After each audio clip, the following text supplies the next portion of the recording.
जी अस्सलाम वालेकुम नाज़रीन, इस वक्त मौजूद हैं वायलेंस अगेंस्ट वुमेन सेंटर में। जैसा कि आप मेरे पीछे ये बिल्डिंग देख रहे हैं, ये पूरा डिपार्ट, ये पूरी बिल्डिंग वुमेन सेंटर के लिए बनाई गई है। यहाँ पर हर तरह के ख़वातीन के हवाले से जो तशद्दुद होते हैं, ख़वातीन के हवाले से जो रेप केसेस हैं, किसी भी हवाले से ख़वातीन के हवाले से जो भी मामलात हैं वो यहाँ पर केसेस दर्ज किए जाते हैं और ख़वातीन को यहाँ प्रोटेक्शन दी जाती है। आइए हम आपको मज़ीद दिखाते हैं हर डिपार्टमेंट का यहाँ क्या काम है, यहाँ पर फ्रंट डेस्क का क्या काम है, यहाँ पर थाना पुलिस का क्या काम है, यहाँ पर मेडिकल के हवाले से क्या सहूलियात हैं, तमाम चीज़ें हम आपको दिखाते हैं। चलिए।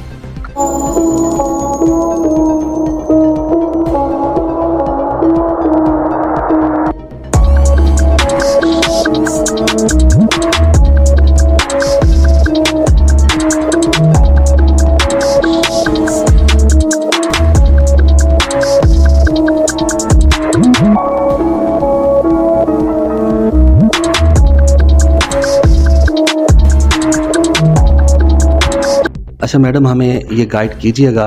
बल्कि सामीन और नाजरीन को ये गाइड कीजिएगा, ये डिपार्टमेंट क्या है, इसके मकासद क्या हैं और ये डिपार्टमेंट कब कायम हुआ था? जी, वायलेंस अगेंस्ट वुमेन सेंटर जो है इंसदाद तशद्दुद मरकज़ बराए ख़वातीन 2017 में, मार्च 2017 में इसने काम शुरू किया। और यहाँ पर बुनियादी तौर पे मकसद ये था कि तमाम वो सहूलियात जो ख़वातीन जो तशद्दुद का शिकार हैं उनको केस रजिस्टर करवाने से लेके जितनी उनको रेमेडीज़ प्रोवाइड की जा सकती हैं वो तमाम सहूलियात यहाँ एक छत के नीचे उनको प्रोवाइड की जा सकें। अच्छा मैडम, यहाँ पर कौन से ऐसे अफराद या कौन सी ऐसी वुमेन्स हैं जो अपना केस सबमिट कर सकती हैं और कौन सी ऐसी हैं जो एलिजिबल केस सबमिट करने की नहीं है? देखिए, यहाँ पे हर तरह का जो तशद्दुद है, जैसे कि नाम से भी आपको अंदाज़ा हो रहा है कि किसी भी तरह का तशद्दुद जो है जो ख़वातीन पर हो रहा है, कंप्लेनेंट हमारे पास जो शिकायत दर्ज करवा सकती हैं वो खातून होंगी। तो बेसिकली ख़वातीन के लिए इदारा बनाया गया है, वो चाहे किसी भी तरह का तशद्दुद है, वो जिस्मानी तशद्दुद है, वो मुआशी तशद्दुद है, वो नफ्सियाती तौर पर किसी तरह का तशद्दुद है। इवन हम साइबर क्राइम के केसेस भी रजिस्टर कर रहे होते हैं और फिर आगे जहाँ पे उनकी कॉन्फिडेंशियलिटी उनको रिक्वायर्ड होती है या उनकी ज़रूरत होती है कि उनकी उन तमाम शिकायत को या अपने उनके मसले को कॉन्फिडेंशियल रखा जाए, वो उस तरीके से उनकी कॉन्फिडेंशियलिटी को मेंटेन किया जाता है। और फिर जहाँ पे ज़रूरत होती है हम उन केसेस को फर्दर साइबर क्राइम में या जहाँ पे भी जिन भी चैनल्स को हमें यूज़ करना पड़ता है हम वहाँ पे रेफ़र कर रहे होते हैं। अच्छा मैडम, ये गाइड कीजिएगा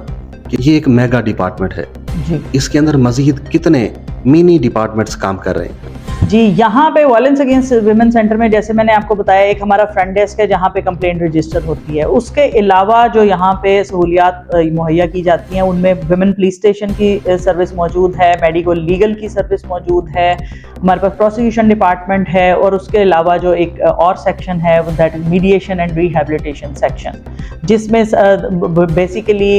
माहिर नफ्सियात मौजूद हैं और उन माहिरीन नफ्सियात के साथ साथ एक काउंसलिंग ऑफिसर मौजूद है जो बेसिकली मीडिएशन के प्रोसेस को देख रही होती हैं। इसके साथ साथ हमारी एक हेल्पलाइन 1737 काम कर रही है, जिसके थ्रू हमारे पास कई दफ़ा अगर उनको मालूमात चाहिए इदारे से मुतालिक या इसकी सर्विसेज से मुतालिक वो भी हम मुहैया कर रहे होते हैं। और उसके साथ साथ अगर किसी खातून को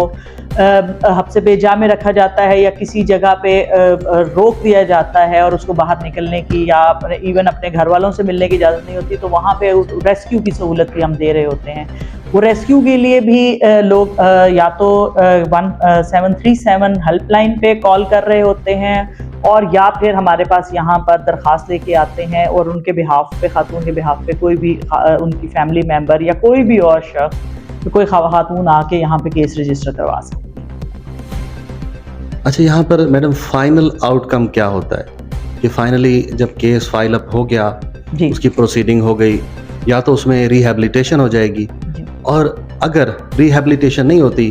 केस एग्रेसिव है, तो फिर आप क्या करते हैं? देखिए, जैसे मैंने आपको बताया, यहाँ वुमेन पुलिस स्टेशन भी मौजूद है, इंडिपेंडेंट पुलिस स्टेशन है जो कि FIR भी दर्ज करता है। जहाँ पर उस पर इंसदादी कार्रवाई होनी है वहाँ पे FIR दर्ज होनी है, वो हमारे पुलिस स्टेशन में दर्ज हो रही होती है। अब ये केस की नेचर पे डिपेंड कर रहा होता है कि वो केस, उसको क्या सर्विस रिक्वायर्ड है। अगर वो आपको पता है कि हमारे यहाँ ज़्यादातर लोग इस तशद्दुद के बावजूद, बहुत ज़्यादा लोगों की दरख्वास्त यही होती है कि किसी तरह से हमारे इस तशद्दुद को रुकवा दें और वापस हमें हमारे घरों में भेज दिया जाए। तो वो ऑब्वियसली उस चीज़ को हम काउंसिल भी करते हैं, उसके ऊपर उन चीज़ों के बारे में उनको बाकायदा आगाही दी जाती है, तमाम सर्विसेज के बारे में बताया जाता है। इसी तरह से अगर यहाँ पे मौजूद सर्विसेज से उनका केस रिजॉल्व होता है और अगर नहीं होता तो उनको वो सारी सर्विसेज अवेलेबल होती हैं। इवन हमारे पास इंटर डिपार्टमेंट रेफरल है कि अगर किसी सेक्शन में, जैसे फॉर एग्जांपल पुलिस स्टेशन में दरखास्त जाती है और वो तमाम अपनी कार्रवाई के बाद अगर वो इस चीज़ पे एग्री करते हैं कि वो इकट्ठे फिर भी रहना चाहते हैं और उस चीज़ को रिजॉल्व करके, तो फिर हम उसको मीडिएशन में रेफ़र करवाते हैं कि बाकायदा उनका एग्रीमेंट यहाँ पे लिखा जाए और फिर उसके बाद 1 साल तक तकरीबन टाइम टू टाइम हम उसका फॉलो अप भी ले रहे होते हैं। इसी तरह से अगर बाकी सर्विसेज से उसका केस रिजॉल्व नहीं हो रहा होता तो फिर हम उस केस के लिए फ्री लीगल एड भी प्रोवाइड कर रहे होते हैं और अगर कोर्ट से उसको जो भी रेमेडी या उसका हक दिलवाने की ज़रूरत होती है वो भी हम दिलवा रहे होते हैं। उसके अलावा हमारे पास शेल्टर की सहूलत भी मौजूद है और अगर किसी खातून को शेल्टर रिक्वायर्ड होता है तो वो भी हम वहाँ पे रेफ़र कर रहे होते हैं।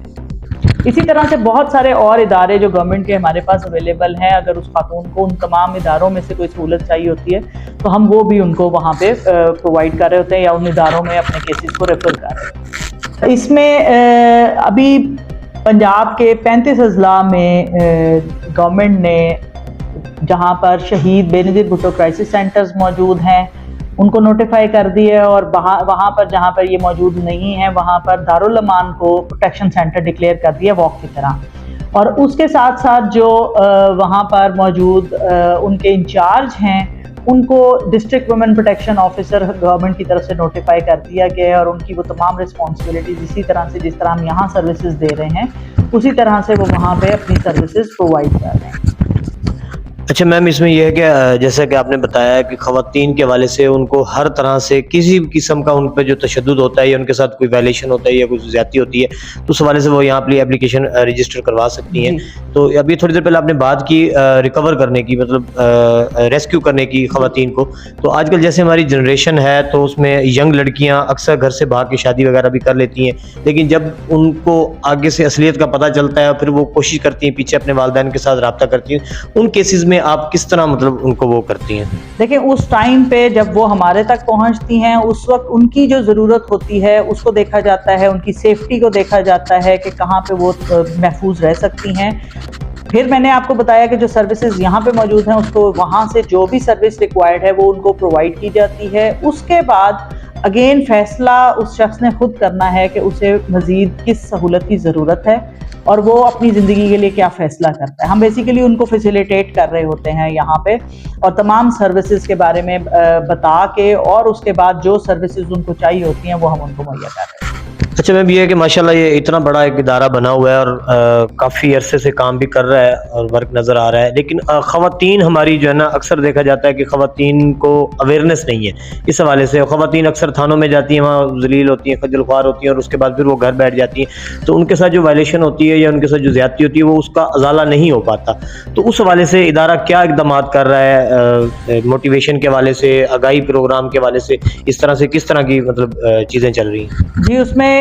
हम कोशिश कर रहे होते हैं, हमारी टीम मुख्तलिफ जो ऑफिसर्स हैं वो बहुत सारी ऑर्गेनाइजेशन में विजिट भी कर रहे होते हैं। हम यूनिवर्सिटीज़, कॉलेजेस को अप्रोच कर रहे होते हैं, बहुत सारे बैंक्स हैं जिनको हमने अप्रोच किया, वहाँ पे अवेयरनेस सेशंस। इसके अलावा कम्युनिटी में जितनी भी एक्टिविटीज़ हो रही होती हैं हम वहाँ पे खुद हमारी ऑफिस से कोई ना कोई ऑफिसर या रिप्रेजेंटेटिव वहाँ पे उनको ज्वाइन कर रहा होता है। कम्युनिटी में काम करने वाली ऑर्गेनाइजेशंस जो हमारे साथ काम कर रही होती हैं वो उन्होंने एक्सटेंसिवली अवेयरनेस पे काम किया, लेकिन अभी भी मज़ीद बहुत ज़्यादा ज़रूरत है कि बहुत सारे जैसे आपका चैनल है उसकी वसातत से हम ये इंफॉर्मेशन या ये मालूमात लोगों तक पहुंचाएं ताकि हम ज़्यादा से ज़्यादा लोगों तक ये सर्विसेज प्रोवाइड कर सकें। उसके अलावा वक्तन फ़वक्तन जिस तरह से इंटरव्यूज़ हैं आपके या उसके ज़रिए डिफरेंट चैनल्स के ज़रिए, मीडिया के ज़रिए, सोशल मीडिया के ज़रिए, इवन आप लोगों की कम्युनिटी में मतलब आप लोग अगर उस मैसेज को जो भी हम रिकॉर्ड करते हैं या हमारी डिस्कशंस होती हैं वो अगर आप स्प्रेड करते हैं तो मेरा ख्याल है उससे भी ये इंफॉर्मेशन या मालूमात जो है वो दूसरों तक ज़्यादा से ज़्यादा पहुंचाई जा सकती है। अच्छा मैडम, क्या आप ये नहीं समझती कि इस तरह की कोई वर्कशॉप्स का भी इनकार करना चाहिए मुख्तलिफ मकामात पे, जैसे मुख्तलिफ अवामी सेंटर्स बने होते हैं तो उसमें वक्तन फ़वक्तन आपके इदारे की जानिब से एक वर्कशॉप होनी चाहिए आगाही मुहिम के वाले से, ताकि वहाँ के इलाके की ख़वातीन जो है उनमें थोड़ी सी आगाही और अवेयरनेस जाए, ताकि वो अपने आप को कमज़ोर ना समझें, वो किसी भी किस्म की वायलेशन का डट के मुकाबला कर सकें। जी, जैसे मैंने आपको बताया, देखें हमारा पास लोकल गवर्नमेंट से लेके मुख्तलिफ इदारों से लेके हमारे ज़ाहिर है उनके साथ लाइजन है और हम उनके साथ मिल के काम कर रहे होते हैं। हम उनको भी अवेयर कर रहे होते हैं कि क्या सर्विसेज यहाँ पे प्रोवाइड की जा रही होती हैं, और उसी के ऊपर एक रेफरल मैकेनिज्म भी डेवलप किया गया है कि किसी भी इदारे, किसी भी ऑर्गेनाइजेशन में अगर ऐसी कोई खातून जिसका पता चलता है या उनके पास वो अप्रोच करते हैं तो वहाँ से वो रेफ़र होके यहाँ आ सकते हैं। इसी तरह से जो हमारे यहाँ पे मज़ीद 32 पुलिस स्टेशन है, वहाँ पे उसको खातून को ये प्रोविजन दी जाती है कि अगर वो अपना केस वॉक में रजिस्टर करवाना चाहे या यहाँ पे रेफ़र कराना चाहे तो वो यहाँ पे रेफ़र करा सकती है और यहाँ से पे मौजूद बाकी तमाम सहूलियात से भी फ़ायदा उठा सकती है। अच्छा, इसमें मैडम एक छोटी सी चीज़ अभी आपने जिक्र किया मुल्तान के थानों का, तो इस सेंटर के हवाले से, वुमेन सेंटर के हवाले से थानों में भी आगाही मुहिम के हवाले से कुछ चार्ट्स वगैरह, कुछ फ्लैक्स वगैरह लगने चाहिए, ताकि वहाँ अगर कोई खवातीन जाती है जिनको नहीं नॉलेज होता और वो वहाँ जाती हैं, वहाँ पर उनको उस हवाले से थोड़ा सा आगाह भी किया जाए और वहाँ पर इदारे के नंबर्स वगैरह भी हों ताकि वो यहाँ आ सके। जी बिल्कुल ऐसा ही है। अब जैसे मैंने बताया कि हमने जब पुलिस डिपार्टमेंट के साथ लाइजन किया है तो हमने वहाँ पे मौजूद तमाम अफसरान और आईओज को, जैसे वो जो उनके इन्वेस्टिगेटिंग ऑफिसर्स होते हैं, उनको भी बाकायदा तौर पे इदारे का विजिट भी करवाया है और जो भी वक्त में आने वाले सीपीओ और आरपीओज होते हैं वो भी इदारे को आके विजिट कर रहे होते हैं ताकि वो अपने फर्दर ऑफिसर्स को या उनको डायरेक्शन दे सकें। और अगेन हमें एक दूसरे को फैसिलिटेट करके चलना होता है, कहीं पे हमें भी पुलिस सपोर्ट चाहिए होती है और यहाँ पे मौजूद सर्विसेज जो हैं वो हम उन इदारों को भी मुहैया कर रहे होते हैं। तो वो बेसिकली हमने फ़ायदा उस खातून को पहुँचाना होता है कि जो तशद्दुद का शिकार है, और वो अवेयरनेस ज़ाहिर है, उसके लिए हम एफर्ट्स भी कर रहे हैं और आइंदा भी मज़ीद भी इसको ज़्यादा से ज़्यादा एक्सपेंड करने की कोशिश कर रहे हैं। अच्छा मैडम, एक चीज़ में कोई ऐसा केस आप हमारे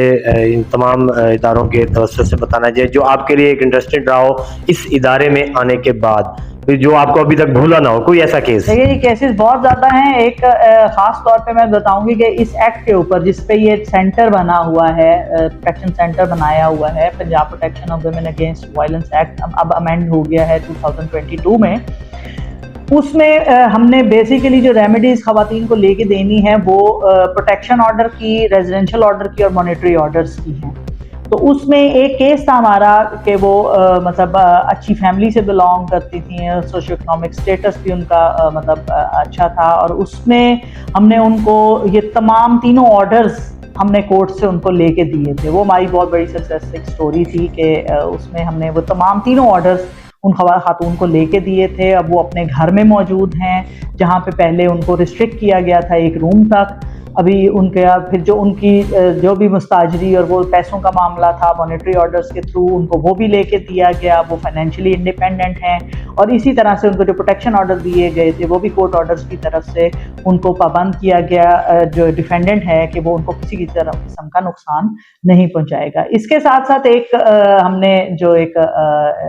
खातून थी जो अजरबैजान से आई थी,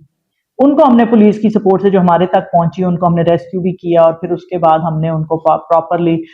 शेल्टर में भी रखा। उनको फिर उनके राइट्स के लिए हमने एफर्ट की और कोर्ट के थ्रू हमने उनको जो रेमेडीज लेके दे सकते थे, और यहाँ पे जो उनके साथ ज्यादतियाँ हुई कि शादी करके और फिर बाद में उस चीज़ से इनकार किया गया, हमने वहाँ पे उनके प्रॉपरली उनके शादी को रजिस्टर करवाया, उनके बेटे को रजिस्टर करवाया नादरा में, और प्रॉपरली उनकी एक आइडेंटिटी इंश्योर कराई, और फिर उसके बाद उनको वो तमाम हकूक और उनका जो हक महर था वो दिलवा के फिर उनको वापस अज़रबैजान भेजा। आखिर में मैडम, खवातीन के लिए कोई पैगाम आप देना चाहें कि क्योंकि खवातीन अक्सर डर की वजह से, घर के मामलात की वजह से वो इस तरफ नहीं आती, उनका एक रुझान नहीं बनता, तो उसमें जो है ना खवातीन के लिए आखिर में कोई पैगाम देना चाहें? देखिए, पैगाम सिर्फ यही है कि तशद्दुद को बर्दाश्त करना तशद्दुद खत्म करने का हल नहीं है। तो उसके लिए जब आपको अपने राइट्स पता हैं और आप अपने जायज़ जगह पे अपने जायज़ हकूक की बात कर रहे हैं तो आपने वो आवाज़ ज़रूर उठानी है। और वहाँ पे ऐसे इदारे जो हुकूमत ने बनाए हैं जहाँ पे वो तमाम सर्विसेज और जहाँ पे अवेलेबल हैं वहाँ पे उनका फ़ायदा उठाया जाए।